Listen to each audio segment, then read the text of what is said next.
It begins quietly. The year is 1939. Across Asia, the sound of conflict is growing louder, but in small villages, life still moves slowly.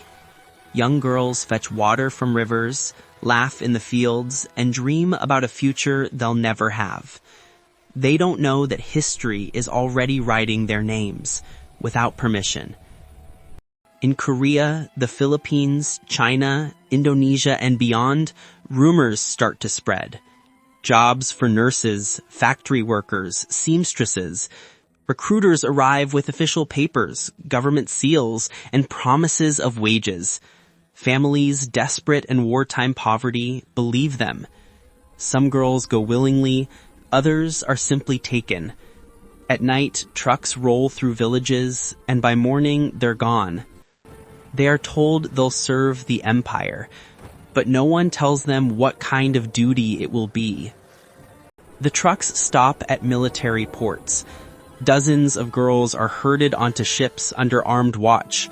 No names are used now, only numbers. The sea smells of oil and rust. Some cry quietly, others stare blankly at the horizon. Days later, they arrive at rest stations, military facilities disguised as hospitals or barracks. The rooms are small, the walls thin.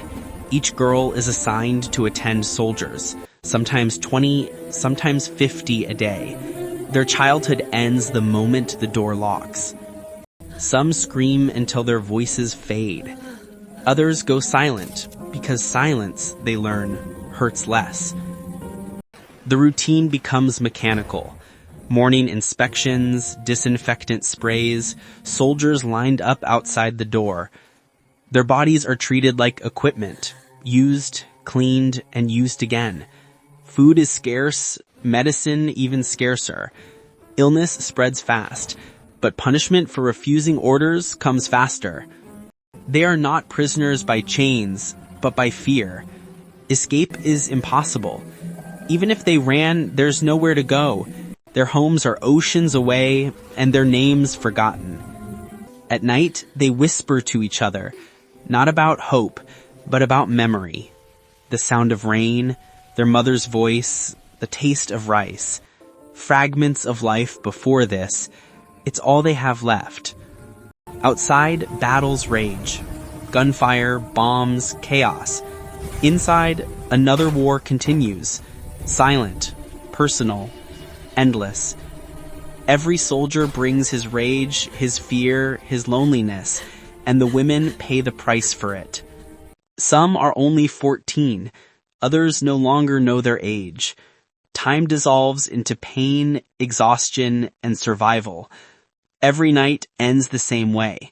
A body trembling, a soul fading, and another day waiting outside the door. Days turn into weeks, weeks into months. In the narrow rooms of the rest stations, time no longer moves forward, it circles. Every morning begins with the same footsteps, the same commands, the same hollow silence. They learn to read the sound of boots outside the door, to predict which men will be kind and which will not. There is no mercy in routine, only endurance. Some of the women fall ill. Fever, infection, exhaustion. Those who can no longer serve are taken away, their fate unknown. The others avert their eyes, because looking means remembering. Remembering means breaking. A few try to escape. They're caught. Some are beaten, others vanish entirely. The message is clear. Survival requires obedience. To live another day, they must forget who they were. When the soldiers lose battles, their tempers grow crueler. When they win, their arrogance grows louder. Either way, the women remain the battlefield they always return to. The war outside rages over nations, but the war inside these walls rages over hearts. Some women give birth in secret. The children are taken away immediately. No one knows where. Most of the time, they don't survive. For the women, the pain of loss becomes as familiar as breathing. Years pass.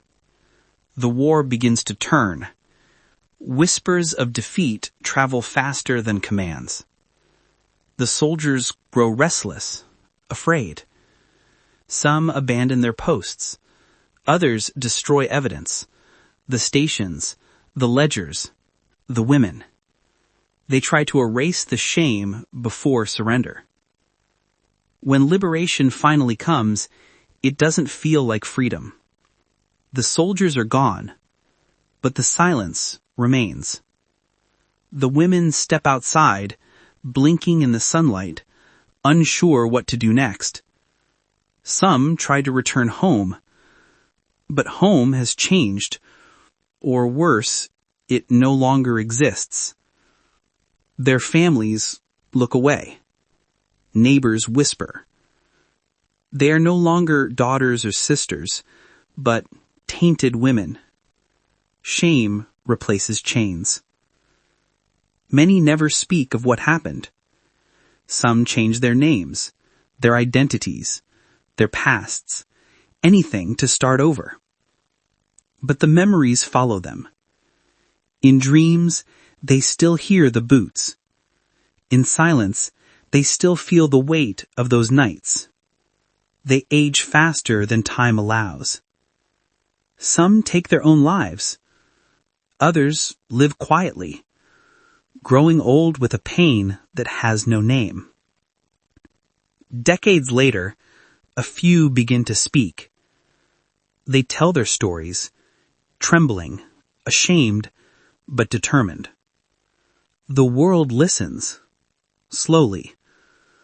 Historians call them comfort women, but there was nothing comfortable about what they endured. They are witnesses to an unspoken war, victims of a cruelty that hid behind uniforms and flags. In the 1990s, they start to testify. In courts, in documentaries, in front of cameras. They show their scars, both visible and invisible. They ask for justice, for recognition, for apology. Some governments listen. Others deny. The wounds of history open again, this time in words instead of weapons. Even today, the arguments continue. How many, where, when, but numbers cannot measure suffering. And no statistic can capture the silence that followed them for a lifetime. For those who survived, time became both an enemy and a friend. Each passing year took them farther from that dark past, but closer to the end of their strength. Many did not live to see justice. Those who did still carry the shadows of girls who never had the chance to grow up. Their legacy lives on, not in monuments, but in memory. Every time their story is told, another silence breaks. Every time someone listens, another wound begins to heal. If you were one of them, your life would not be about love or choice. It would be about survival. It would be about finding a way to keep breathing in a world that tried to erase you. And yet, even in their suffering, they left behind something powerful. Truth. A truth that demands to be remembered. A truth that warns us what happens when humanity forgets compassion. They were called comfort women, but their real name was courage. Because they endured what no one should endure. They survived what history tried to bury. And in telling their stories, they turned pain into remembrance. The war ended. Empires fell. But their voices, though cracked and fragile, still echo through time, reminding us that silence is never peace. And forgetting is the beginning of cruelty all over again.